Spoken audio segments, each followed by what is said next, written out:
на първият по рода си абитуриентски парад България Пазарджик 2009. Сигурна съм, че за мнозина от вас не е ясно какво точно ще се случва днес. Ами всъщност аз съм тук, за да ви обясня. Днес ще бъдем свидетели на най-масовото публично танцуване на абитуриенти в историята на нашата страна. Инициативата е част от абитуриентският парад за поставянето на нов световен рекорд на Гинес в танцуването на най-бляскавия танц кадрил. Готови ли сте?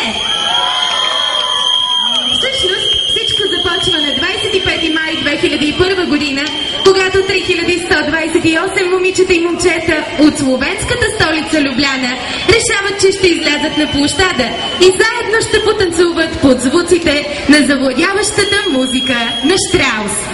Така поставят началото на един нов световен рекорд. Най-масовото танцуване на кадрил в книгата на Гинес. Всяка година към събитието се присъединяват все повече участници от различни държави, като през 2008 година танцорите стават 27 040 от 44 града в Словения, Хърватия, Сърбия, Македония, Черна гора, Босна и Херцеговина. Тази година, дами и господа, и Пазарджик има удоволствието да бъде участник в атракцията под наслов Абитуриентски парад България Пазарджик 2009. Мероприятието се провежда с любезната подкрепа на община Пазарджик, Министерството на образованието и науката и Държавната агенция за младежта и спорта под патронажа на кмета на община Пазарджик господин Тодор Попов и за рекордите на Гинес. Искам да ви кажа, че днес се получи един поздравителен адрес към всички вас. Моля ви да го чуете все пак. Поздравителният адрес е от Държавната агенция за младежта и спорта и лично от нейният председател госпожа Весела Лечева. Моля ви, всичко това е към вас, скъпи млади хора. За мен е удоволствие да ви поздравя по повод провеждането за първи път в България Абитуриентски парад 2009. Радвам се, че страната ни като новоприет член на Европейския съюз ще стане част от този международен празник, в който ще се включат над 30 000 млади хора от цяла Европа. Убедена съм, че това младежко събитие ще предостави нови възможности за вас, младите хора от Европа, да се опознаете, да обменяте информация, да изявявате своите таланти и желания за сътрудничество и да създавате нови приятелства. От сърце госпожа Весела Лечева ви желае много здраве, щастие, успешно представяне и осъществяване на вашите идеи.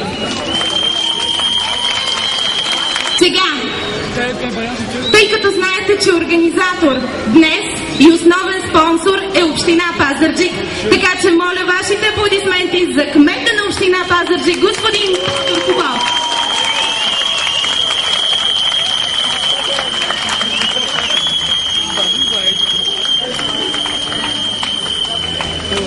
Добър ден на всички, уважаеми участници в танца, скъпи абитуриенти, уважаеми гости и жители на нашия град.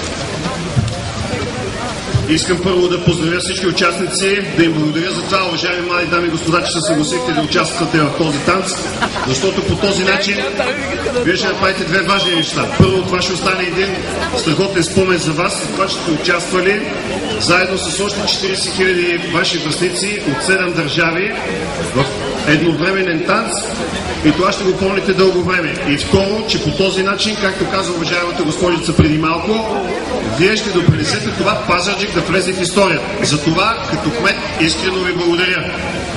Искам да благодаря също, разбира се, на нашите приятели от Импулс, подспортни танци, без които това нямаше да се случи. За тази тяхна инициатива да благодаря за доброто партньорство, разбира се, на Даунс и на МОН. И дай Боже, наистина, след малко това нещо да стане факт и Пазарджик да бъде първият град в България, който се включва в тази чудесна инициатива. Уважаеми абитуриенти, на вас, освен това, че ви благодаря за това, че се включихте в танца, искам да ви пожелая успех от тук нататък в живота, на изпитите, които предстоят пред вас, и да ви кажа, че съм изключително горд с това, което правите. Приятен празник на всички! Господа, това е